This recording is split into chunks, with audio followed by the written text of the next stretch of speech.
আর পরশে বাংলাদেশে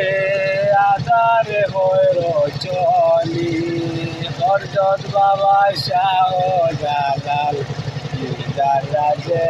মনি যার পরশে বাংলাদেশে আধারে হয় রচনী হরজত বাবা শাহ জালাল যার রাজে মনি গোবিন্দ রাজা ছিল বন্ধ করল নদী দেশ যায় না মাতলে বিষয়া দেখাইলেন কেরামত সঙ্গী সহ পার করিলে সঙ্গী সহ পার করিলে না লাগিল নদীর দেশ হরজত বাবা শাহ জালাল যার রাজে